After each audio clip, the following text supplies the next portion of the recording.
Hey everybody, this is Dust for Showdown Gaming, doing a short deck tech and tournament report from Thursday night's Standard Showdown with this deck. So, getting ready for the SCG IQ down in Columbus here this coming weekend on Saturday. Decided to play the Nexus of Fate version of Esper Control that Ali Antarazi had wrote about on Cool Stuff Inc., or Gathering Magic as it used to be called. Decided to play the list that was pretty close to what his ending list was. A friend of mine had played the original list in a local IQ for a local shop and done quite well with it, was quite happy with the deck. I played it last night, played 3 rounds, played against a mono-red budget aggro deck, played against green-black aggro, and then played against blue-white control. First round went to time, a little bit of a beginning player. I was more interested in trying to help him learn the game than actually closing the match out, since it was, just standard showdown. That, and it took a little while to close out game 1 because I couldn't find a Torrential Gearhulk to actually get them to concede, so I actually had to ferry Ultimate with Nexus of Fate taking turns. That kind of took a while. So first round was a draw. Second and third round were wins. Takeaways from the deck: Nexus of Fate. Well, it's a really cool concept and works really well in decks like Turbo Fog. I don't think it's worth the extra clunk you put in your deck. Like, these five slots right here, 4 Nexus and 1 Commit, are usually some form of more efficient interaction, either like another Gearhulk, or Disallows, or Syncopates, or Blink of an Eye, or Cast Downs, or Forsake the Worldlies. So these 5 pieces of interaction not being particularly, how did I put it?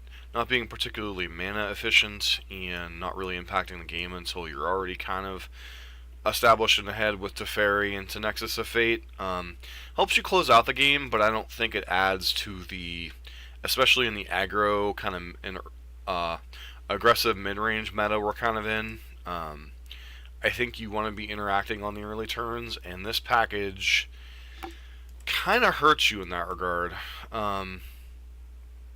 So, things I've got going on, things that were going on with this list that I liked. I like Fort Teferi. 2 Gearhulks felt like too few to win the game. We were still able to win basically all 3 matchups. The red deck we were ahead on in terms of resources and such. I had like an Essence Extraction and a Vraska's Contempt in hand. I was sitting at like 8 life.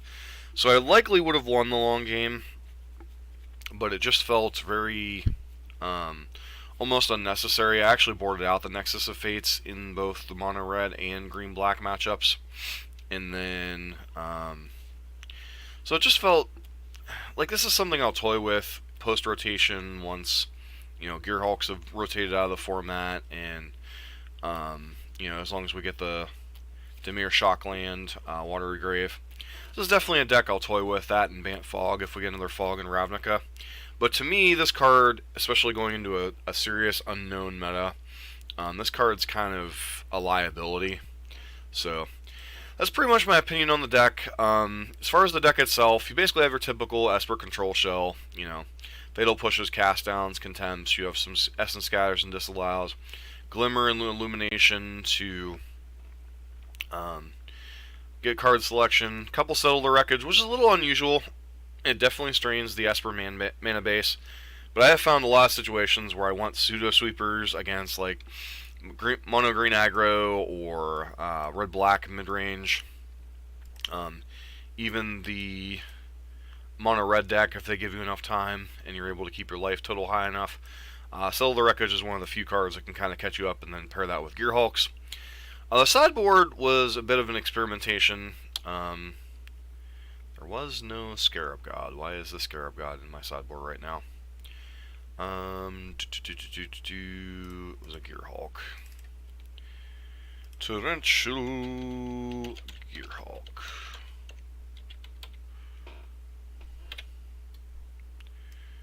Alright. This was a sideboard I ran with last night. Cleansing Nova and Fumigate as additional sweepers.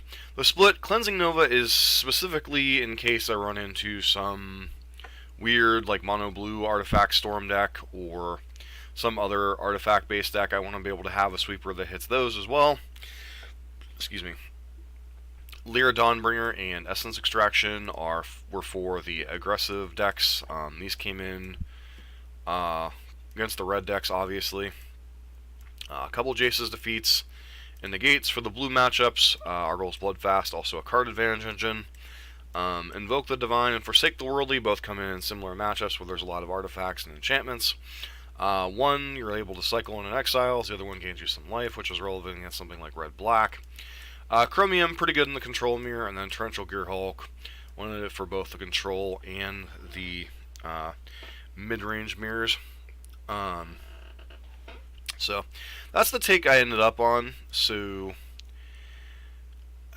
thoughts, there was a lot of cards in the sideboard that I liked. I ended up bringing in, like, almost everything in the sideboard at one point or other, so the sideboard felt pretty well balanced.